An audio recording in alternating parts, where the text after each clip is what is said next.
Well, hello everybody. I hope you're having a good day.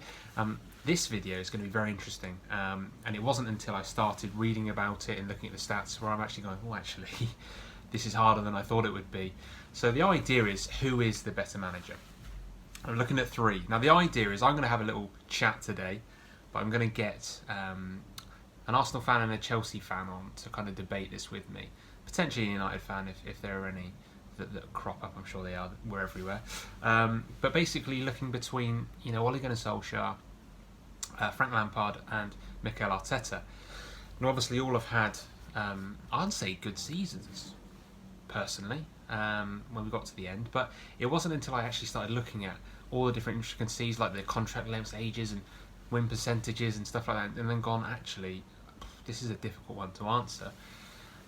Again, transfer market, fantastic for stats, so use that. It really does inform opinion, and it just gives you a better idea of actually what's happened. But obviously stats can support arguments in certain ways, so I'm going to be looking at obviously what they've done in terms of their matches, but also in terms of the culture and at the club. And I'm sure fans of the clubs, I won't know everything about Arsenal, I won't know everything about Chelsea, you'll know far more than I do, and maybe at United as well, so please correct me if I'm wrong. But I think a lot of positive things have happened, and there's a lot of reason for all three sets of fan bases to be really, really positive about this.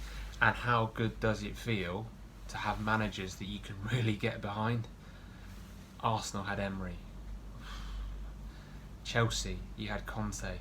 He did alright for a year, then went mental. Jose before him. Thanks for passing Jose to us, by the way, who was just a drain. So it's lovely to have people that you can really get behind. And what I'll say about all of them before I go into any of the information is that all three of them are so respectful when they speak to the press. They'll come out after games and they'll have had a terrible match or terrible decisions against them. Case in point, Frank Lampard, FA Cup final. So respectful of how to talk to other people, and that's starting to come across in the squads and the teams and how they conduct themselves. So it's really refreshing to see that, and I don't think it will be long until we see a certain Stevie G make the transition back to England and probably take over Liverpool within the next 2 or 3 seasons. I think that might be why he's going to remain at Rangers, but I could be wrong there as well. So just getting straight into it. So league finishes. So what's been achieved so far this season? So Ole Gunnar Solskjaer finished third, as we all know, remarkably on the last day of the season. It could have been fifth. Let's get that straight. And I was very honest with one of my friends. I said, if Ole doesn't finish top 4, it's been a poor season. But we finished third. So it kind of, the league finish kind of, it justified, I suppose, what he's done. But if he'd finished fifth and we'd been Europa League again, it just wouldn't have felt like progression for me. And I know that sounds really fickle, but I think in terms of what we wanted to do in terms of money and signings, getting that Champions League spot was huge. And the thing for me was, last season, we had the opportunity. Yes, it was a ridiculously remarkable run, but you got there. So get over the line, get top 4. And we fell apart. And Ole Gunnar Solskjaer, famously did that press conference, I'm going to be successful here, certain players aren't. And we've seen certain players leave, which I'll get into in a minute. Frank Lampard, obviously finishing 4th. Again, could have quite easily been 3rd, could have been 5th. But got to an FA Cup final. Absolutely dismantled Ole Gunnar Solskjaer in the semis. But then Ole's had the better of him overall in the league. And then you've got Arteta. Not great in the league, 8th. But he took over at Christmas. And he's won an FA Cup. So he's the only one of the 3 so far, unless Ole does the Europa League, that's got a trophy. Fans have differing opinions on that. Some will say, do you know what, I'll have a trophy over any league position. And whilst I can understand that, you look at your cabinet at the end of the year, you don't look at who's finished 4th.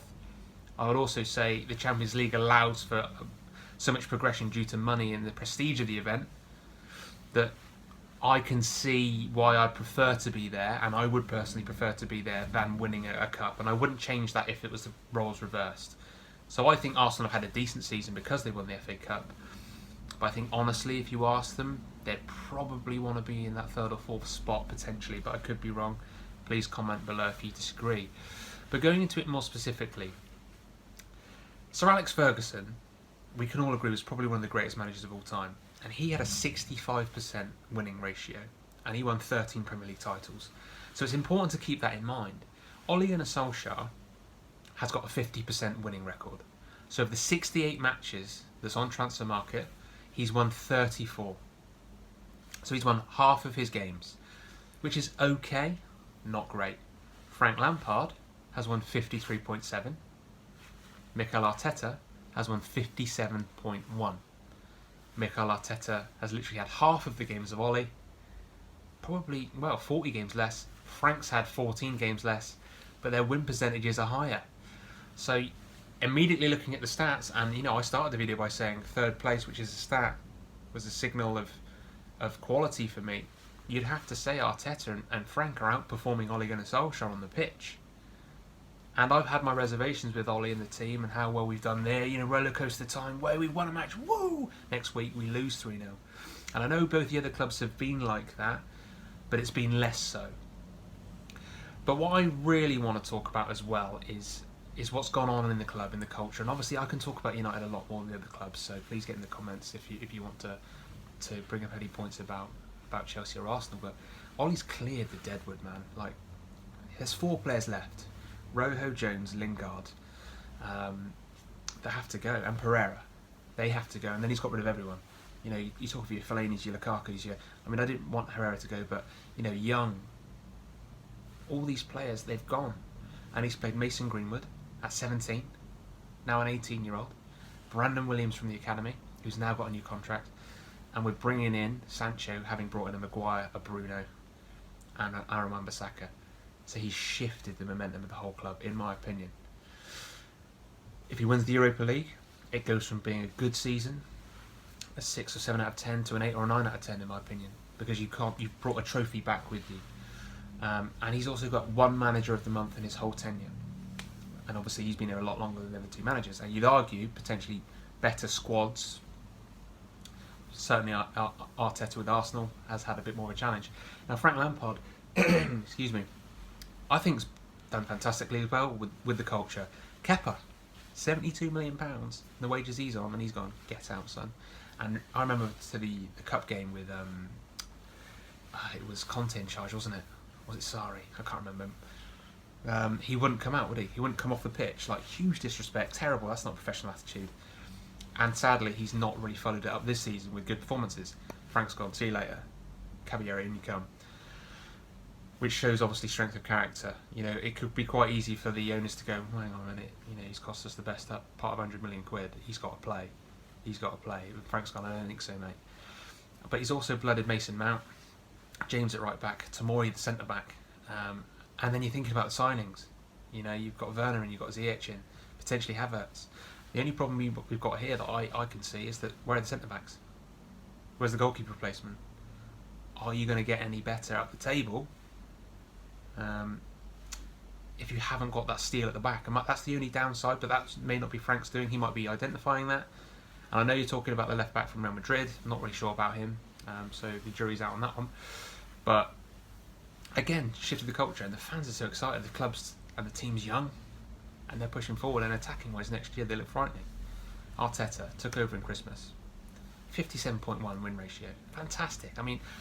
I'll admit I've laughed at Arsenal throughout the season because their channel is so kind of fractious and it's so in your face. It's funny to watch, isn't it? But you look at that, 57% win ratio. He's above 7% above Ole. It's phenomenal. He's got rid of Ozil, highest paid player at the club, and he's kicked out good Guendouzi, David Luiz's little brother, and said, no, your attitude's not right. See you later, mate. But he's also playing the likes of Saka and Martinelli, who I think are phenomenal young players, to name but a few. And again, he's shifting that culture. I think the problem with Arteta is he's got a huge job on his hands because there's so many players, and I don't know how much money the board are going to give him. If you haven't got any money, how are you going to bring anyone in? And sadly, today is all about who's got the most money, isn't it? Look at United, they're having to spend over 100 million quid to get a right winger in who's 20. It's mental. But they can do that. Can Arsenal do that? The next thing to look at is, I know age is just a number, but Arteta's 38. It's his first job. Frank's 42. It's his second job. Ole Gunnar Solskjaer's 47. There's a lot of years from Ole there.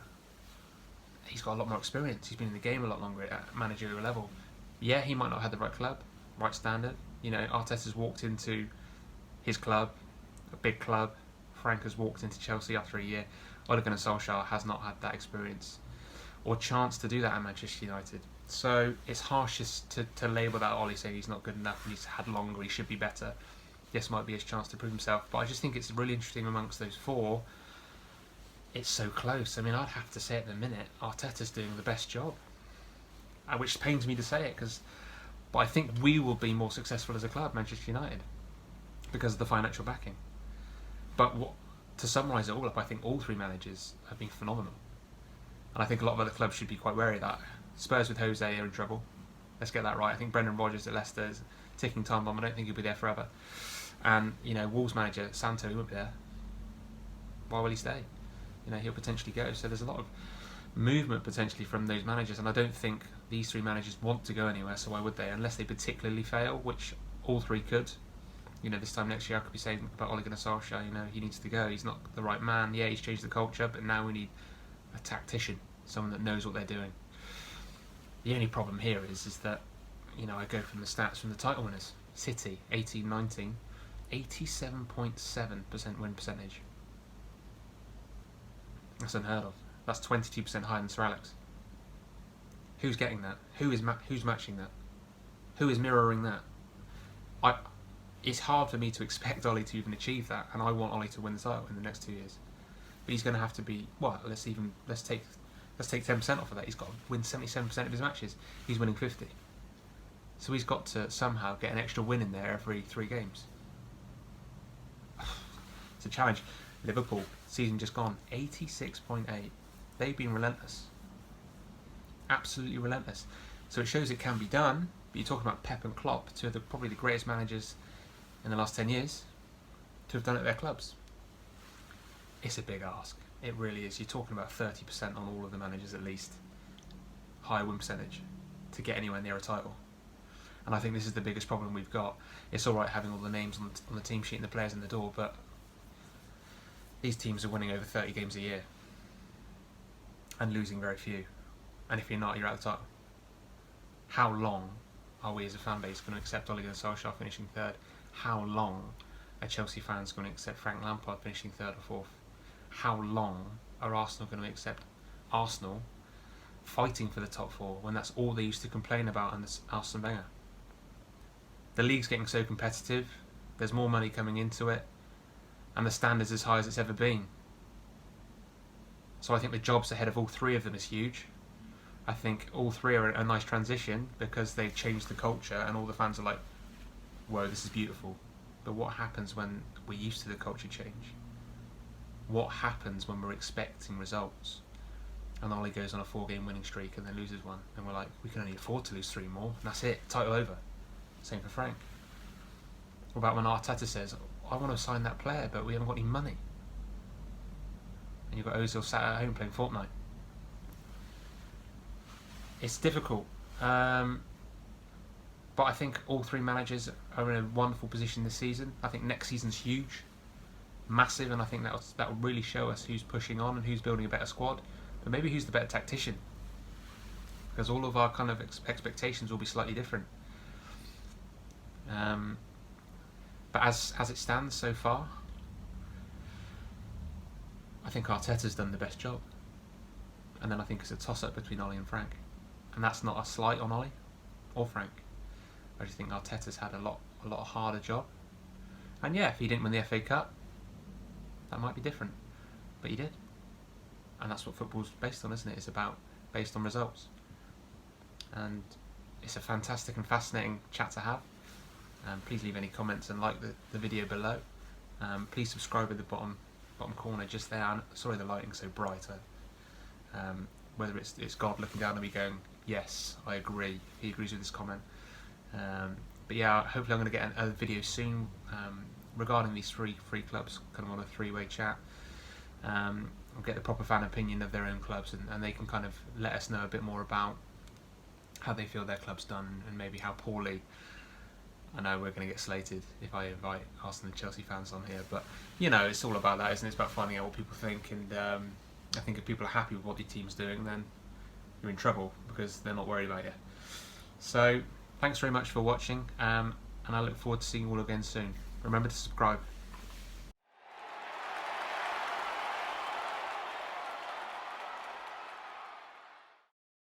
please hit that button there.